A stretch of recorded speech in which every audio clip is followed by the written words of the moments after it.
किसान भाइयों नमस्कार। एक बार फिर आपका बहुत बहुत स्वागत है कार्यक्रम कृषि दर्शन में। मैं हूं विपिन यादव। हर दिन के भांति आज भी हम आपके बीच में हाजिर हो चुके हैं खेत खलिहान की बहुत सारी जानकारियों को लेकर, और वो जानकारियां जो कि आपकी खेती में आपको और भी ज़्यादा उन्नतशील बनाए। किसान भाइयों, आप जैसे जानते हैं वर्तमान में जो गतिविधियां होती हैं हम समय समय पर उनको ही लेकर आते हैं। आप अभी देख रहे हैं कि हमारे बहुत सारे किसान भाई जो हैं अभी रबी जो सीज़न आगमन है उसकी तैयारी में लग गए हैं, और इस सीज़न में क्या क्या खास होता है, क्या क्या जो ध्यान देने वाली बातें होती हैं उन पे हम चर्चा करेंगे आज। हमारे आज का चर्चा का विषय हम जान लेते हैं। आज का हमारा चर्चा का विषय है गेहूं की उन्नत किस्में। जी हाँ, बहुत सारे किसान भाई प्रदेश में गेहूं की फसल बोते हैं। अब वो किस तरीके से लगाते हैं उन पे हम चर्चा करेंगे, किस्में कौन कौन सी होती हैं। और इस चर्चा पे हमारे साथ आज मौजूद हैं डॉक्टर पी.सी. मिश्रा जी, जो कि गेहूं वैज्ञानिक एवं पूर्व डीन है कृषि महाविद्यालय पवारखेड़ा होशंगाबाद से। सर, सबसे पहले तो आपका बहुत बहुत स्वागत है। Thank you. किसान भाइयों, जैसे कि आपने जाना कि आज हम लोग किस विषय पर बात करेंगे और हमारे विषय से हमने मुलाकात की।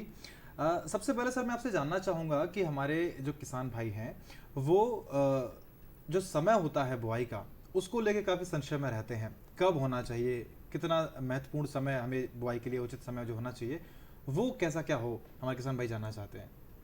ये बहुत ही सामयिक चीज़ है कि किसान भाई कब गेहूं की बुआई करें। जी। और निश्चित रूप से जैसे ही बारिश बंद होती है किसान भाई खेत की नमी का उपयोग करना चाहते हैं बिल्कुल। और जब समय आता है उपयुक्त तो बुआई करना शुरू कर देते हैं। जी। परंतु कहीं न कहीं ये वैज्ञानिक सलाह है किसान भाइयों के लिए कि वो देख लें कि किन किस्मों का हमें किन किस्मों का चयन करना है और जी। किस दशा के लिए करना है। लेकिन एक मोटे रूप पर अपने प्रदेश में 15 अक्टूबर से पहले बुआई किसान भाई नहीं करें, जबकि पिछले कुछ वर्षों में देखा गया है कि किसान भाई 10 अक्टूबर को भी और अक्टूबर प्रथम सप्ताह में भी बुआई कर देते हैं और बाद में जैसे ही तापक्रम बढ़ता है उसमें जो कल्ले निकलना है वो कम हो जाते हैं और बंद हो जाते हैं। उसकी वजह से उपज प्रभावित होती है। तो ये देखना है कि कब किसान भाई किन किस्मों का चयन करते हैं। अगर निश्चित रूप से अगर 15 अक्टूबर में बुआई करनी है किसान भाइयों को तो उस समय जो कम सिंचाई वाली किस्में हैं उनका उपयोग करें और अक्टूबर में और 10 नवंबर तक उसकी बुआई कर सकते हैं। जो सिंचित अवस्था समय से बुआई की स्थिति है किसान भाई उसको 10 नवंबर से 25 नवंबर तक बहुत ही आदर्श समय है। जो पुरानी कहावत कही जाती थी मोटे रूप में किसान भाइयों की एक स्थिति थी कि घी जम जाता था तब करते थे, लेकिन आज हम दिनांक के रूप में बता रहे हैं अपने प्रदेश की जो तापक्रम की स्थिति है और जो अन्य स्थितियां परिस्थितियां हैं उनको देख करके। और जो देरी से बुआई है, क्योंकि मुख्यतः जो प्रदेश में बुआई है वो 3 अवस्थाओं में होती हैं। एक जल्दी बुआई जो कि पार्शली इरिगेटेड गेहूं कहलाता है, अर्ध सिंचित गेहूं, और एक सिंचित समय से बुआई और एक देरी से बुआई। तो उसके बाद फिर जो देरी से बुआई करनी है उसे 25 नवंबर के बाद और एक मोटे रूप में कह लें कि नवंबर के बाद ही उसकी बुआई किसान भाई करें। बिल्कुल, तो ये बहुत महत्वपूर्ण जानकारी है। तो वर्तमान में जो स्थिति है वो हमें समय कब बोना है ये आपने जाना। एक महत्वपूर्ण सवाल है सर यहाँ पर किस्मों का। बहुत सारे किसान भाई ऐसे हैं जो किस्मों को लेकर संशय में रहते हैं। तो ये भी एक प्रश्न बनता है कि हमारे प्रदेश के लिए जो किस्में हैं वो कौन सी उचित रहेंगी। ये किसान भाई इसमें बहुत ही जागरूक रहें। वैसे हमारे प्रदेश के किसान भाई बहुत ही सतर्क और बहुत ही बुद्धिमान हैं और उन्हीं की आज मेहनत है और संकल्प है कि हम कहीं न कहीं उत्पादन और उत्पादकता में बहुत आगे हमारा प्रदेश आ गया है। परंतु इसके बाद भी जो नए नए जलवायु परिवर्तन के हिसाब से हमारे सामने जो चुनौतियां आ रही हैं, किसान भाई जो चुनौतियों का सामना कर रहे हैं उसके हिसाब से उचित किस्मों का चयन अत्यंत आवश्यक है। किसान भाई अगर अर्ध सिंचित के लिए जाते हैं तो उसके लिए उनको अलग किस्मों का चयन करना है। किसान भाई अगर सिंचित के लिए जाते हैं तो उन्हें अलग किस्मों का चयन करना है और किसान भाई उसके बाद भी जाते हैं तो उन्हें अलग किस्मों का चयन करना है। तो किस उद्देश्य के लिए किस समय किसान भाइयों को बुआई करनी है उसके हिसाब से किसान भाइयों को किस्मों का चुनाव करना चाहिए। वो स्थिति अब खत्म हो गई कि एक जमाने में एक समय में हमारे पास विकल्प नहीं रहते थे, 2-4 किस्में ही रहती थी। जैसे असिंचित के लिए C306 और सुजाता जिन्हें शरबती गेहूं कहते हैं, और उसके बाद जो सिंचित अवस्था जब आई तो हमारे पास WH147 और लोकवन के अलावा किस्में नहीं थी। आज हमारे पास अनंत विकल्प उपलब्ध हैं, किसान भाई उनका उचित चयन कर सकते हैं। बिल्कुल, ये बहुत महत्वपूर्ण बात है सर। हमारे किसान भाई ये ज़रूर जानना चाहते हैं। जैसे आपने कहा सिंचित असिंचित, तो इसमें सिंचित अवस्था में ऐसी महत्वपूर्ण जो आज के समय की अगर हम बात करें, बहुत सारे विकल्प हमारे साथ मौजूद है, तो सिंचित अवस्था में कौन कौन सी किस्में ऐसी हैं जो हमारे किसान भाई उपयोग में ले सकते हैं? हमारे प्रदेश में किसान भाइयों ने GW322 का बहुत अधिकता से उपयोग किया है। बिल्कुल। पिछले कुछ वर्षों में HI 1544 काफ़ी सफल रही है, उसका भी किसान भाइयों ने बहुत ही अत्यंत सफलतापूर्वक उपयोग किया है और भरपूर पैदावार लिया है। परंतु किसान भाई खुद ही चाहते हैं, नए विकल्पों की तलाश में हैं।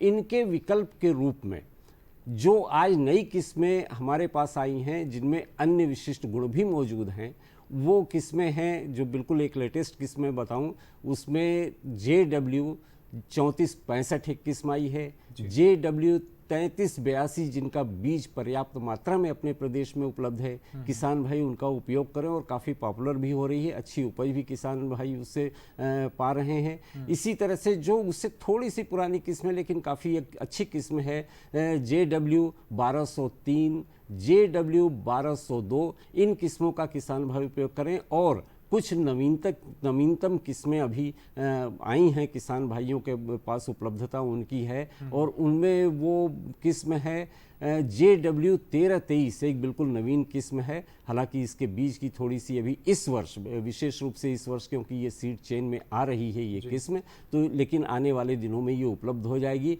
और इसके साथ साथ एक किस्म और मैं नाम लेना चाहूँगा, HI 1636, बिल्कुल अभी रिसेंटली ये लॉन्च हुई किसान भाइयों के लिए। और एक किस्म जो DBW करण वंदना के नाम से DBW 187, ये इसका एरिया एक्सपेंड हुआ है अपने मध्य प्रदेश के लिए। तो ये सारे विकल्प किसान भाइयों के पास उपलब्ध हैं और ये बहुत अधिक पैदावार देने वाली किस्में हैं। और इस हिसाब से किसान भाई जो अपनी, अब कह लें कि वो पुरानी किस्में हो चुकी, GW 322 और HI 1544 के विकल्प के रूप में इन किस्मों का चयन कर सकते हैं। बिल्कुल। तो किसान भाइयों, आज हमने बहुत सारी जानकारियों के बारे में हम जानकारी ले रहे हैं। अब फिलहाल रुकते हैं ब्रेक के लिए, ब्रेक के बाद फिर मुलाकात होगी।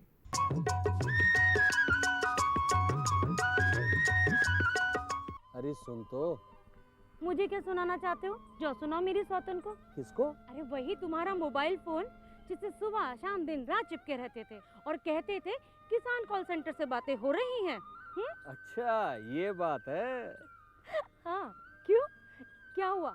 अब बात नहीं होती क्या? अब तो झट से बात हो जाती है। संबंधी समस्याओं का अपनी भाषा में तुरंत हल पाने के लिए पूरे भारत में किसी भी फोन से हेल्पलाइन नंबर पर संपर्क करें। किसानों का दोस्त किसान कॉल सेंटर।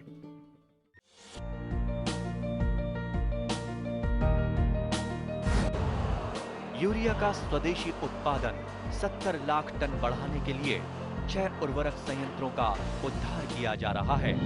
FCIL के गोरखपुर, सिंदरी, तलचर और रामागुंडम संयंत्र, HFCL की बरौनी इकाई और BVFCL की नामरू फोर्थ। सोने पर सुहागा ये है कि देश में अब बनेगा सिर्फ नीम लेपित यूरिया, क्योंकि इससे होगा किसानों का फायदा ही फायदा। अनाज का उत्पादन 10% तक बढ़ेगा, बढ़ेगी 10 से 15% नाइट्रोजन क्षमता।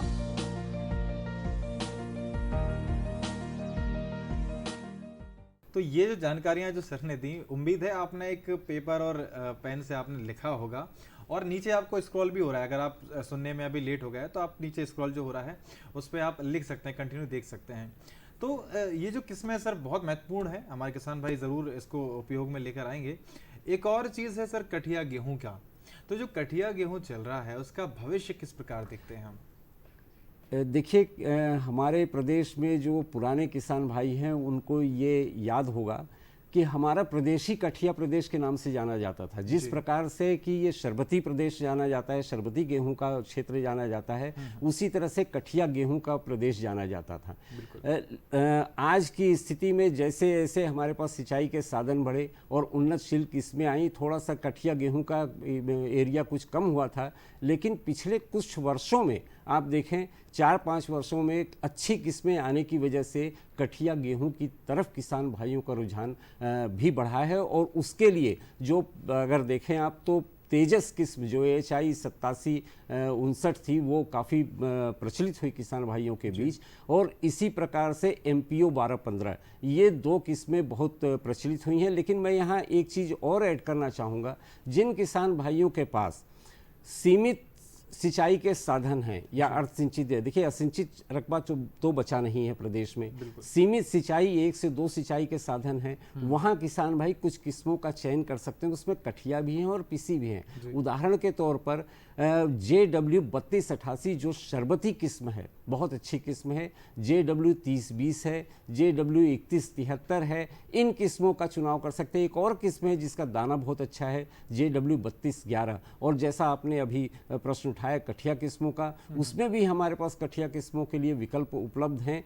HI जो 8727 है, HI 8827 भी नई किस्म निकली है, HI 8777 भी है, ये कठिया किस्में हैं। इन किस्मों का किसान भाई उपयोग कर सकते हैं। और आपने पूछा भविष्य क्या है, निश्चित रूप से भविष्य बहुत अच्छा है, क्योंकि जहाँ भी एक्सपोर्ट की बात आती है वो कठिया गेहूं की बात आती है, तो और ये अगर एक्सपोर्ट होना है तो हमारे प्रदेश से ही होना है। बिल्कुल, हमारे प्रदेश से ही होना है और हमारे सीधे रूप से किसान भाइयों को ही फायदा इसका मिलना है।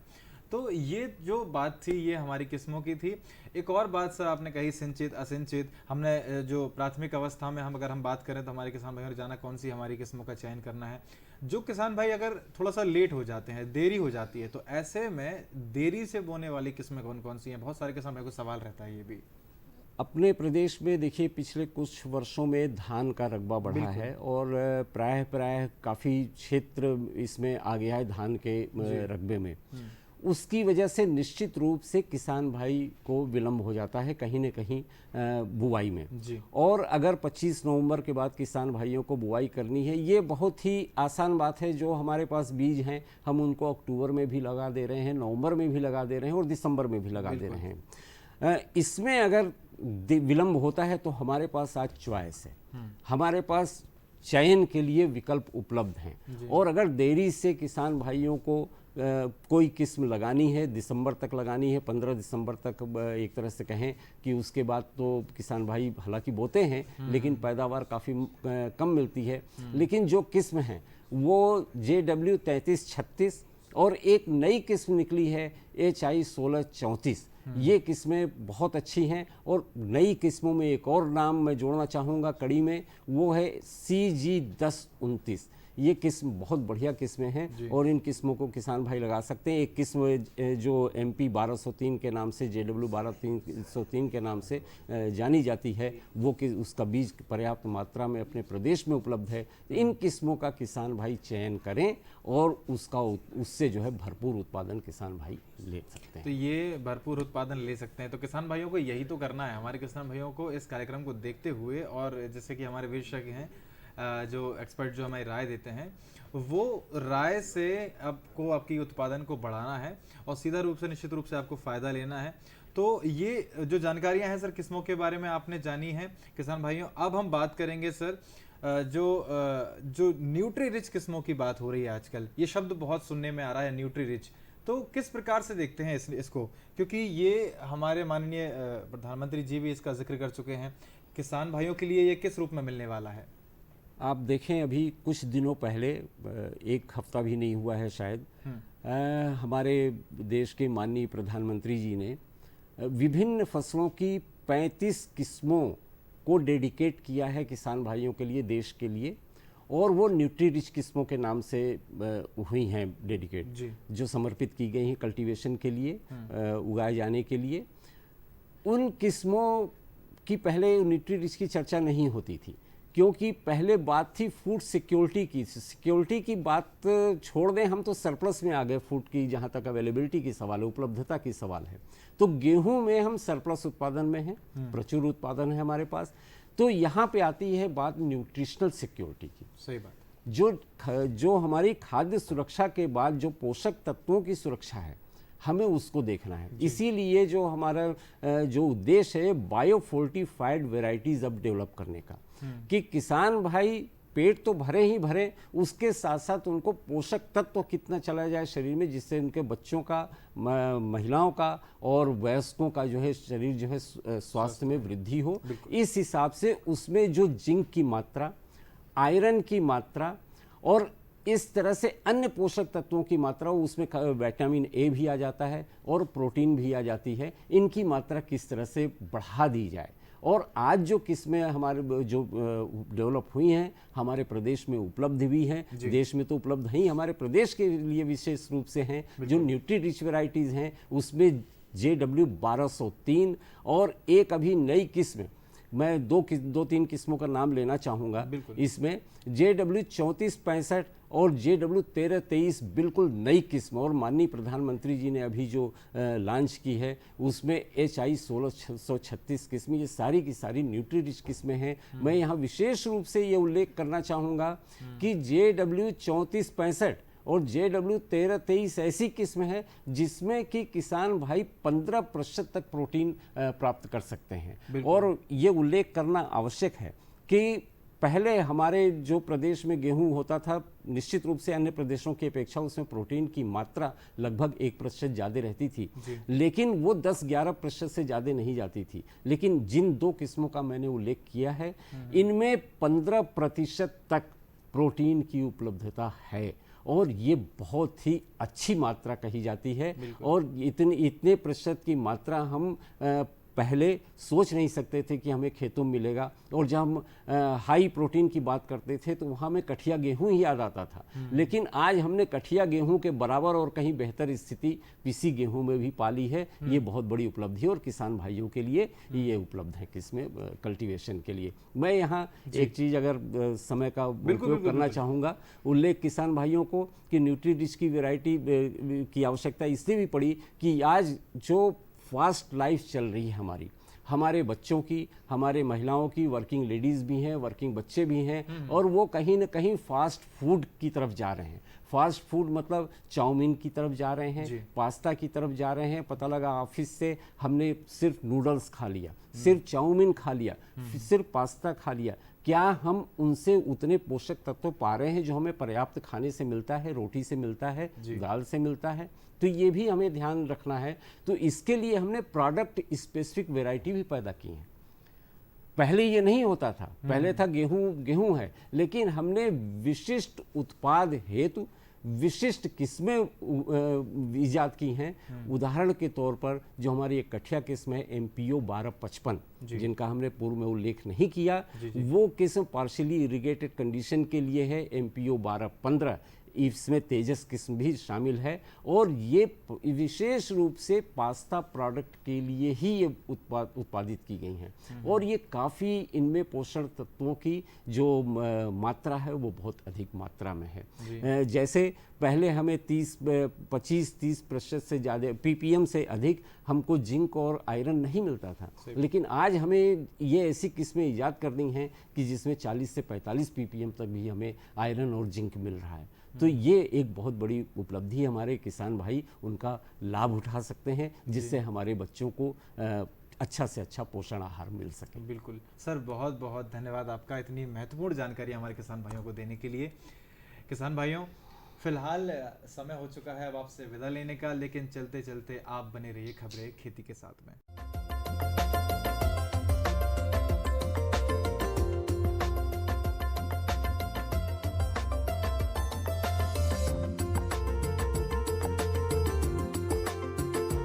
नमस्कार किसान भाइयों, खबरें खेती में आपका स्वागत है। आइए नजर डालते हैं आज की खास खबरों पर। प्रधानमंत्री ने फसलों की 35 किस्में समर्पित की। गोवंश की नस्ल सुधारने अभियान चलेगा। राई सरसों की उन्नत खेती, लाभदायक लहसुन की खेती और कृषक वैज्ञानिक परिचर्चा का आयोजन। और अब खबरें विस्तार से। प्रधानमंत्री नरेंद्र मोदी ने वीडियो कॉन्फ्रेंस के माध्यम से विशेष गुणों वाली फसलों की 35 किस्में राष्ट्र को समर्पित की हैं। इस अवसर पर प्रधानमंत्री ने कृषि विश्वविद्यालयों को ग्रीन कैंपस अवार्ड भी वितरित किए। उन्होंने उन किसानों के साथ बातचीत की जो नवोन्मेषी तरीकों का उपयोग करते हैं, साथ ही सभा को भी संबोधित किया। प्रधानमंत्री ने इस अवसर पर कहा कि पिछले 6-7 वर्षों में कृषि से संबंधित चुनौतियों के समाधान के लिए विज्ञान और प्रौद्योगिकी का प्राथमिकता के आधार पर उपयोग किया किया जा रहा है। प्रधानमंत्री ने कहा कि हमारा सबसे ज़्यादा ध्यान अधिक पौष्टिक बीजों पर है, जो खासकर बदलते मौसम में नई परिस्थितियों के अनुकूल हैं। प्रदेश में दुग्ध उत्पादन में वृद्धि एवं गायों की नस्ल सुधारने के लिए निकृष्ट एवं निराश्रित नंदियों का बधियाकरण किया जाएगा। 4 से 23 अक्टूबर तक 2 चरणों में बधियाकरण अभियान चलेगा। अभियान का प्रथम चरण 4 से 7 अक्टूबर तथा द्वितीय चरण 8 से 23 अक्टूबर तक चलेगा।